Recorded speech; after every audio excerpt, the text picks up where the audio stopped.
உங்கள் யாவருக்கும் ஆண்டவராகிய இயேசு கிறிஸ்துவின் நாமத்தில் இனிய வாழ்த்துக்கள். கர்த்தர் நல்லவர், அவர் கிருபை என்றும் உள்ளது. மிக முக்கியமான காரணமாக இருப்பது கவனமற்ற வேலைகளை செய்வதினாலே. அப்ப நம்முடைய வாழ்க்கையிலும் ஊழியத்திலும் நம்ம ரொம்ப கவனமா இருந்தா ரொம்ப நலமானதாக இருக்கும். ரைட், வாங்க பார்ப்போம். யார் ஒரு கவனமுள்ள வேலையாள் அப்படின்றத நம்ம பார்ப்போம். ஆபத்து இருக்கிற பகுதிகளை முன்கூட்டியே கணித்து செயல்படுபவர். வா, எங்கெல்லாம் ஆபத்துக்கள் இருக்கிறது என்பதை பார்த்து கவனித்து செயல்பட்டால் நாம் கவனமுள்ள வேலையா. அடுத்தது தைரியமாக இருப்பவர்கள், எதுக்குமே பயப்படாம அதை தைரியமாய் செய்யக்கூடியவர்கள். அடுத்தது கவனமாக வேலை செய்பவர்கள். இவங்க தான் ரொம்ப மிக முக்கியமாக தேவைங்க. எங்கெல்லாம் பிரச்சனைகள் இருக்கு, ஒரு பொறுப்போட கவனத்தோட செய்யக்கூடிய நபர்கள் வேண்டும். அடுத்தது வேலை சம்பந்தமான அனைத்து புள்ளி விவரங்களையும் சேகரித்து வைத்திருப்பவர்கள். உதாரணமாக நம்முடைய பரிசுத்த வேதாகமத்தில் உபாகமம், லேவியராகமம் புஸ்தகம்லாம் பார்த்தீங்கன்னா, பலிபீடம் எப்படி கட்டணும், அந்த பலி செலுத்துகிற பலியை எப்படி வைக்கணும், எந்த பகுதியை வெட்டணும், எப்படிலாம் பிரிக்கணும் அப்படின்றத ஆசாரியர், பிரதான ஆசாரியர், லேவியர்களுக்கு எல்லாருக்கும் ரொம்ப விளக்கமாக வசனத்தில் கொடுக்கறத நம்ம பார்க்குறோம். அப்போ நம்ம ஒரு ஊழியத்தில் இருக்கிறோம் அப்படின்னா, நம்ம எந்த வகையான ஊழியம் செய்கிறோமோ அதை பற்றிய ஒரு தெளிவான புள்ளி விவரங்களை வைத்திருப்பவர் தான் ஒரு கவனமான வேலையாள். ஸோ ஒரு நிலத்தில் நம்ம அந்த நிலத்தை ஆய்வு செஞ்சு அதில் என்ன விதைச்சா நம்ம வளர்க்க முடியும், என்ன விதைச்சா நம்மளால் அறுவடை செய்ய முடியுன்றதை முன்கூட்டியே கணித்து செயல்பட வேண்டும். அடுத்தது வேலையை பாதுகாப்போடும் அர்ப்பணிப்போடும் செய்பவர்கள். அப்போது ரொம்ப முக்கியங்க. இன்னைக்கு நிறைய பேர் வேலை செய்ய ரெடியாக இருக்காங்க, ஆனால் பாதுகாப்பாக வேலை செய்கிறாங்களான்றது ரொம்ப மிக முக்கியமாக இருக்குது. அப்போது பாதுகாப்போடு செய்யணும், அதே டைமில் அர்ப்பணிப்போடையும் செய்யணும். நிறைய பேர் எப்படா வேலை முடியும் வீட்டுக்கு போகலாம் அப்படின்ற மாதிரி இருப்பாங்க. ஆனால் அர்ப்பணிக்கப்பட்ட மக்கள் அந்த வேலை முடிந்த பின்பாக அதை முழு கவனத்தோடு பொறுப்போடு செய்யக்கூடியவர்களாக இருப்பார்கள். சரி, அடுத்தது கடைசியாக இறுதி தேர்வுக்கு ஆயத்தமாக இருக்க வேண்டும். நம்ம எல்லாரும் நம்முடைய வாழ்வோ ஊழியமோ நமக்கு இறுதி தேர்வு ஒன்று இருக்கிறது என்பதை நாம் மனதில் வைக்க வேண்டும்.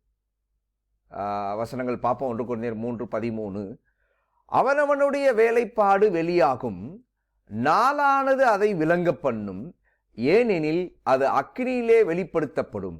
அவனவனுடைய வேலைப்பாடு எத்தன்மை உள்ளது என்று அக்கினியானது பரிசோதிக்கும். வா, அற்புதமான வார்த்தைங்க.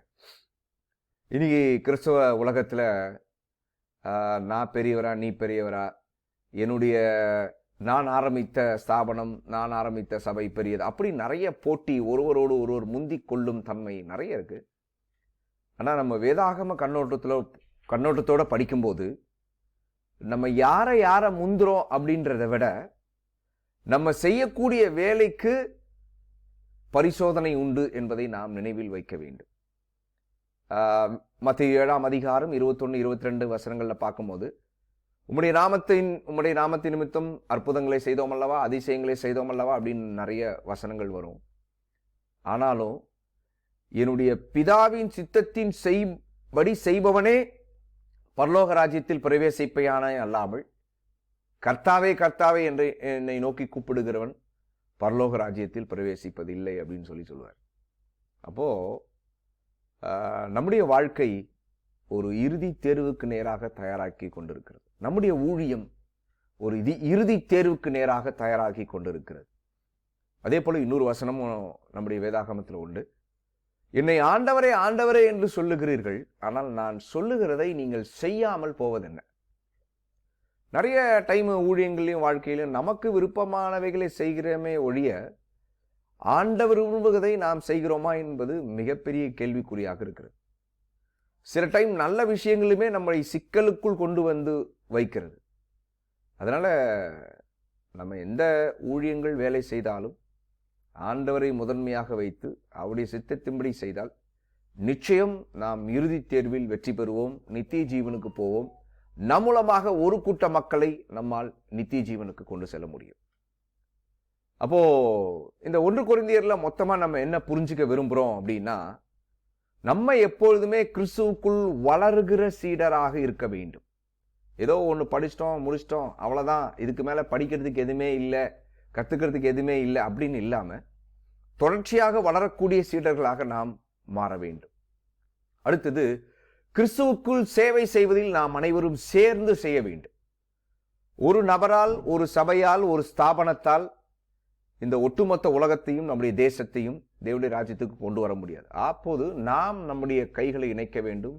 சேர்ந்து நாம் வேலை செய்வோம் எனில் இந்த தேசத்தை, இந்த உலகத்தை தேவனுடைய ராஜ்யத்துக்கு சொந்தமாக நம்மால் மாற்ற முடியும். அடித்தளம் போடுவதில் சிறப்பானவர்களாக மாற வேண்டும். நாம் எந்த ஊழியத்தை தொடங்கினாலும், வாழ்க்கையை தொடங்கினாலும் நம்முடைய அடித்தளம் சிறப்பாக இருக்குமே ஆனால் நம்மால் மிக சிறந்த ஊழியங்களையும் வாழ்க்கையும் வெற்றிகரமாக நடத்த முடியும். அடித்தளத்தோடு நின்று விடாமல் தொடர்ந்து அதை கட்டுவதற்கான ஞானமும் நமக்கு தேவை. சிலர் அடித்தளத்தோடு நின்றுறாங்க, மேலே கட்டுறதில்லை. ஆனாலும் நம்ம மேலே கட்டணும். அடுத்தது, கவனமுள்ள வேலை ஆட்களாக இருக்க வேண்டும். மிக முக்கியமான விஷயம். அடுத்தது, நாம் அனைவரும் இறுதி தேர்வுக்கு ஆயத்தமாக வேண்டும். கட்டாயம் நமக்கு இறுதி பரீட்சை ஒன்று இருக்கிறது. நாம் செய்கிற வேலையானாலும், நாம் செய்கிற ஊழியங்கள் ஆனாலும் நமக்கென்று ஒரு தேர்வு இருக்கிறது. அந்த தேர்வில் வெற்றி பெறுவதற்கு பரிசுத்த ஆவியானவர் நம் ஒவ்வொருவருக்கும் உதவி செய்வாராக. தொடர்ச்சியாக கிறிஸ்துவில் வளர்ந்து பெருகி சீடர்களாக மாறி அநேக மக்களை சீடராக்கி இந்த தேசத்தையும் இந்த உலகத்தையும் தேவனுடைய ராஜ்யத்துக்கு சொந்தமாக மாற்றுவோம். Thank you. God bless you. Amen.